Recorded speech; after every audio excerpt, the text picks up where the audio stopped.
Hi, I'm Ellen and I'm here to give a tutorial on how to create a self-watering planter with materials you can find at home.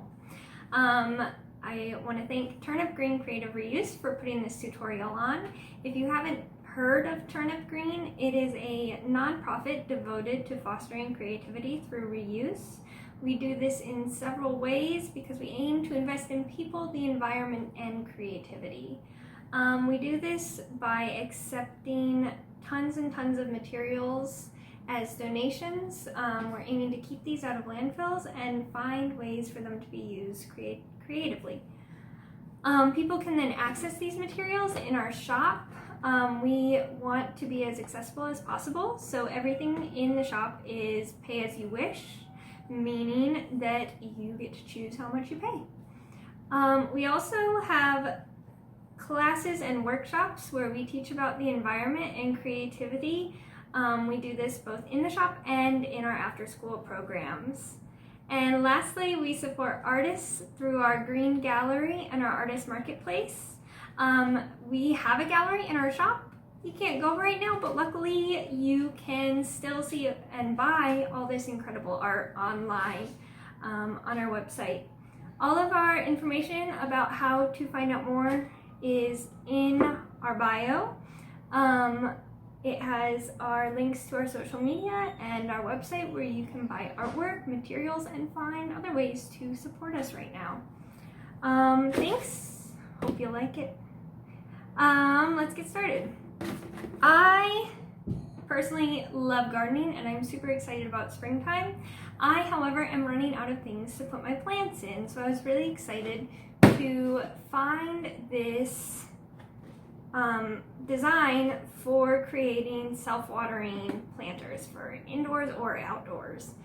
Everything that you need for it is around the house. First, most importantly, we've got a milk jug, t-shirt scraps, an old sponge, make sure you keep it really clean, and then some tools like scissors. I'm using an X-Acto knife, but that's not entirely necessary, and hot glue, which is also not necessary unless you're trying to decorate it in the way I am. So to get started, you are going to cut your jug in half along the line of where the handle goes. So I'm creating an incision with my X-Acto knife, but I'm cutting the rest of the way around with scissors. What's going to happen is you're going to put water in the bottom part of the jug, and you're going to flip the top of the jug upside down and put dirt in it. So, just about around. Once you've got two halves, it's pretty easy. Stick that top part in. What I'm going to do now is I'm going to create a way for water to get wicked up from this bottom half into the soil. I'm doing that using a sponge and those t-shirt scraps. You can also use string, but I didn't have string in the house, so I cut up an old t-shirt. I'm creating an incision in the sponge with the X-Acto knife. Again, this can be pretty easily done with scissors as well. So I just created a little X in there. You can't really see it. And then I'm just going to punch it out so I've got a hole. And I'm going to stick the t-shirt scrap through that hole. I'm going to use 2 just cuz. So you're just going to pull it on through and then place these through that hole and kind of shove the sponge up in there. That's going to keep soil from leaking down into the bottom half while still allowing water to come back up. So you'll stick that in there, and honestly at this point you can put soil in the top, put water in the bottom, plant in there, and call it a day.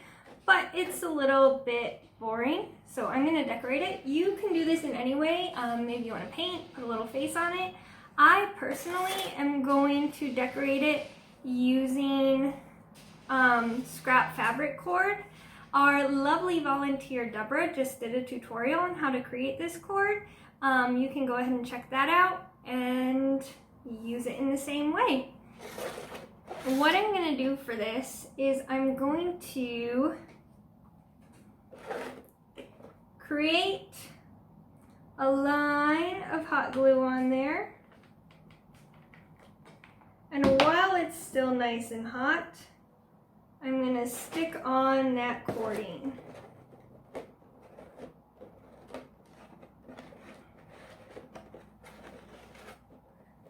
Keep on going, wrapping it around and around and around and around and around. I thought this would be a really cute way to do it because I see all those really cute basket planners. And this kind of creates a similar look while being cheaper, DIY, and good for the environment.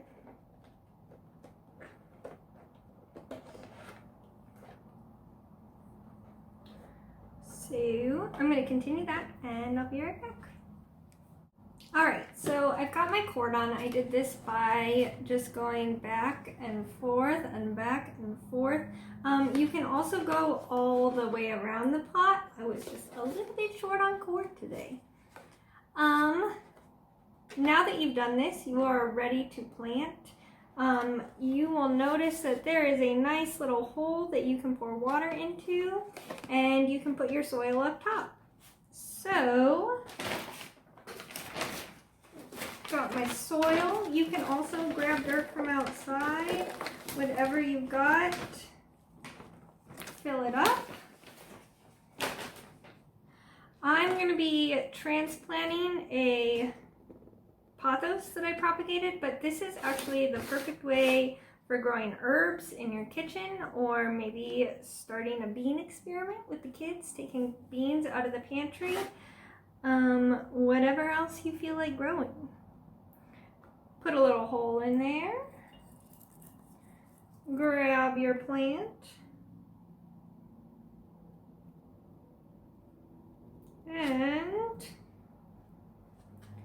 or your seeds, and stick it in.